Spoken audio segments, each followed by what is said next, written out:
थी वो तुम्हारे दादाजी है। बचपन में मैं थोड़ा भोला भी था, ऐसे फालतू किसी को उंगली नहीं करता था, वरना फिर मैं 9 तक ही गिन पाता था। एक तो तब कोई भी आके गिनती पूछ लेता था, और उंगली करते समय गिनना कितना मुश्किल होता है पता है। बचपन में मैं और मेरा भाई हमेशा WWE देख के लड़ते थे, क्योंकि माँ बाप की चाहते लड़ने लायक थी नहीं। एक तो मेरा छोटा भाई बचपन में बहुत शांत स्वभाव का था, बेचारा स्कूल में भी सीनियर से बुली होता था। हाँ, वो सीनियर मैं ही होता था। एक बार मुझसे बोलता भैया डॉक्टर बनना मेरा सपना है, तो मैंने उसे नीट की बुक्स ला दी, तो अब वो उसका बुरा सपना बन गया। अब वो डॉक्टर गेम में भी बीमार ही बनता है, और बवासीर पीछे होती है। चिंटू, बुक्स नहीं पढ़ रहा है तू? एक बार बेचारा बिस्तर पे गिर के रोने लग गया, तो सब बोलने लग गए कुछ नहीं हुआ, चींटी मर गई, चींटी मर गई। मैं यहाँ सोच रहा हूँ फिर अभी तक हम चींटियों वाले बिस्तर पे क्यों सो रहे थे? हाँ, घर में सबकी पीठ पे ददोड़े हो रखे हैं। हाँ, ये नहीं गिरता तो हमें तो पता ही नहीं चलता बिस्तर पे चींटियां हैं। हम तो सोए जा रहे हैं चींटियों वाले बिस्तर पे। और स्कूल में जब भी ये छोटे भाई पैड में हक देते हैं, तो बड़े भाई को क्यों बुलाया जाता है? पता है कितनी घनघोर बेइज्जती होती है पूरी क्लास के सामने, और बुलाते भी इतने सस्पेंस है, वो देख के बड़े भाई का हगना निकल जाता है। ऐसे 2 छोटे बच्चे स्लो मोशन में भाग के आ रहे हैं। हाँ, वो उनकी नॉर्मल स्पीड है।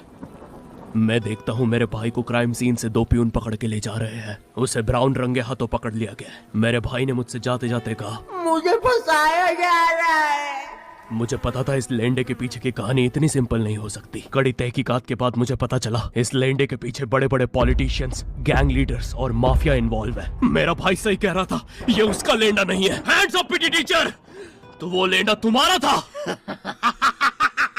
तो तुम्हें पता चल ही गया, तुम मुझे कभी नहीं पकड़ सकते। रुको, भाग गया। जाने दो उसे बेटा, हमने पीटी टीचर के बड़े भाई को बुला लिया है वो लेंडा उठाने।